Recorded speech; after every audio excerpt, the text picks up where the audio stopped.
Comment faire pour vaincre le syndrome de l'imposteur? Est-ce que vous souffrez du syndrome de l'imposteur? Vous savez, ce sentiment de ne pas être à la hauteur, ce sentiment qui nous fait douter de nos propres capacités, de nos propres compétences et qui nous fait souvent passer à côté de belles opportunités parce qu'on se dit mais je suis qui moi pour pouvoir vivre ça? Je suis qui moi pour pouvoir enseigner telle chose? Ou alors on se dit je vais pas prendre cette opportunité parce que j'aurais peur de me faire démasquer, parce que jusqu'à présent c'était juste la chance et peut-être que la chance va me lâcher. Est-ce que vous vous reconnaissez là-dessus? Aujourd'hui, je vais partager avec vous 2 stratégies pour pouvoir se libérer de ce syndrome de l'imposteur.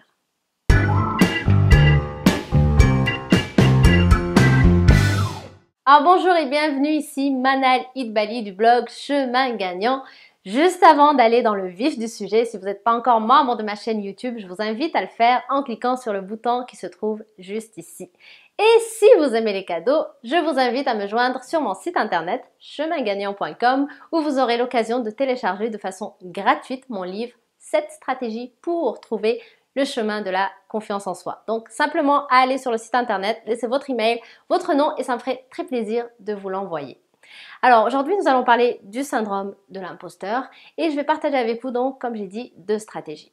Mais d'abord, laissez-moi vous dire qu'il y a eu une étude qui a montré que 70% des gens dans notre société souffrent du syndrome de l'imposteur ou auront à souffrir de ce syndrome au cours de leur vie. Donc c'est quand même un gros chiffre, c'est quelque chose qui touche pas mal de personnes d'entre nous. Alors moi aussi, j'ai déjà connu ce syndrome. Par exemple, une fois, lorsque j'ai décroché un poste suite à un entretien d'embauche, je me disais comment ça se fait qu'ils n'ont pas vu tous mes défauts pour que je sois prise. Pourquoi moi et pas les autres? Et lorsqu'on a un discours de ce genre, on a tendance des fois à penser que je vais avoir peur qu'on me démasque, qu'on s'aperçoive qu'en fait je suis pas à la bonne place, que c'était juste lié à de bonnes circonstances qui ont fait que j'ai eu de la chance et donc je suis ici aujourd'hui. Mais je ne mérite pas ce que j'ai. Et en fait, tout ça, ça vient du fait que nous nous connaissons de l'intérieur et nous connaissons les autres de l'extérieur. Alors je m'explique. En fait, le syndrome de l'imposteur vient du fait que je connais mes faiblesses, mes défauts, mes doutes, mes craintes. Et surtout aussi, ça vient du fait que je n'arrive pas à imaginer que les personnes qui réussissent, que je vois de l'extérieur, peuvent avoir les mêmes doutes, les mêmes craintes que moi-même. Donc, ça crée un décalage. Je me dis, si moi je réussis de la même façon que les autres, c'est que moi c'est juste lié à de la chance parce que les gens qui réussissent devraient être parfaits comme l'image que j'ai d'eux. Mais comme moi je ne suis pas parfait de cette façon, je crois que je ne le mérite pas et en fait c'est juste lié à une erreur quelque part qui a fait que j'ai eu de la chance et donc je me retrouve au niveau où je suis.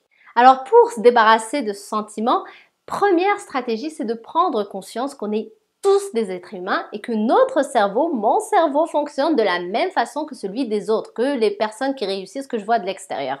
C'est-à-dire que la personne qui réussit, elle aussi, elle a ses craintes et ses doutes, donc son cerveau fonctionne de la même façon, c'est-à-dire qu'elle peut aussi avoir une cassette, un discours intérieur négatif, elle aussi, elle peut avoir des défauts et bien sûr qu'elle en a parce que on est d'accord, personne n'est parfait, on a tous des qualités et des défauts, donc il n'y a pas que moi qui a des défauts.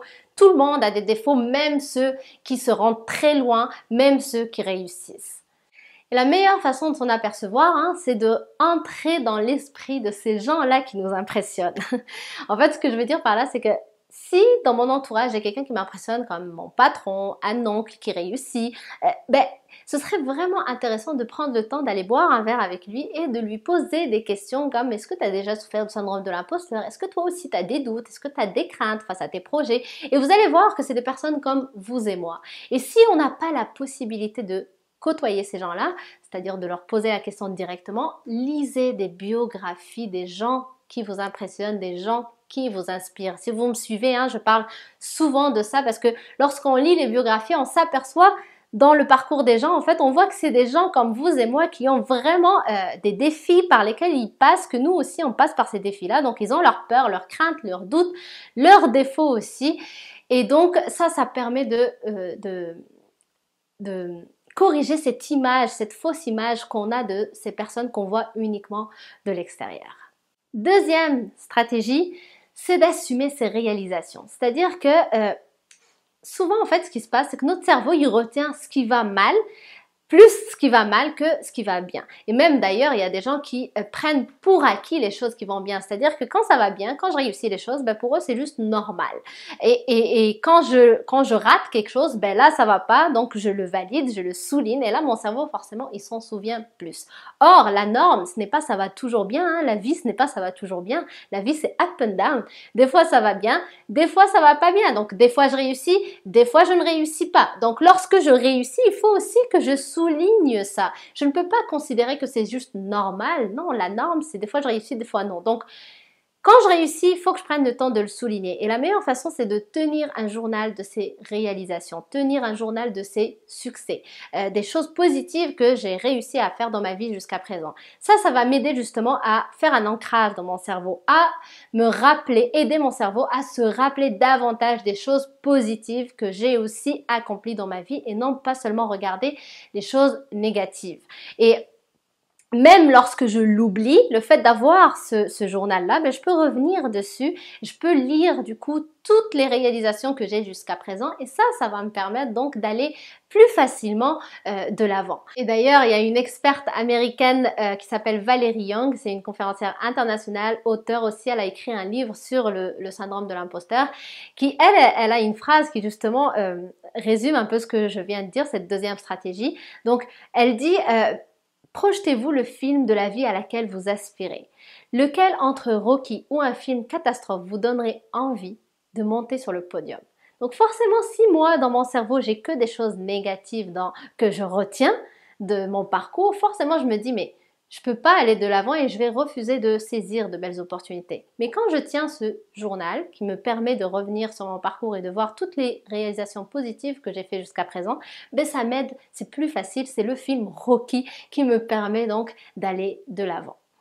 Alors, si on récapitule, première chose, prendre en compte que mon cerveau fonctionne de la même façon que le cerveau des autres, c'est-à-dire qu'on est tous des êtres humains, on est pareil, on a tous des qualités et des défauts, personne n'est parfait, donc on a tous des peurs, des doutes et des craintes. Et deuxième chose, c'est d'assumer ces réalisations, prendre en considération les choses positives que je réalise dans ma vie et une bonne façon de le faire qui peut m'aider, c'est de tenir un journal dans lequel je note tous mes succès pour que lorsque j'ai des moments de doute, lorsque je passe une mauvaise journée, je peux revenir dessus et ça va m'aider justement à me souvenir de ce que j'ai déjà réalisé. C'est ce qui va me permettre donc d'aller plus facilement de l'avant et donc d'accepter des opportunités qui peuvent se présenter à moi au lieu de me dire bah non je vais pas le faire parce que si je le fais ils vont s'apercevoir qu'en fait finalement je ne suis pas cette personne qui pense. Alors merci d'avoir regardé cette vidéo, si elle vous a plu, si vous pensez à quelqu'un de votre entourage que vous aimez, qui peut-être souffre du syndrome de l'imposteur, hein, je l'ai dit, hein, c'est quand même 70% de la population, ce n'est pas rien. Donc n'hésitez pas à partager cette vidéo avec lui, peut-être ça peut l'aider. Merci énormément, quant à nous on se retrouve sur une prochaine vidéo très bientôt. Bye! Comment faire pour dépasser, pour se libérer du regard des autres? Vous savez, souvent, des fois, on aimerait juste être soi-même, mais on est trop bloqué par ce que pensent les autres. Par exemple, on voudrait juste s'habiller de telle façon, mais on n'ose pas le faire parce que peut-être ça va pas plaire à mon entourage.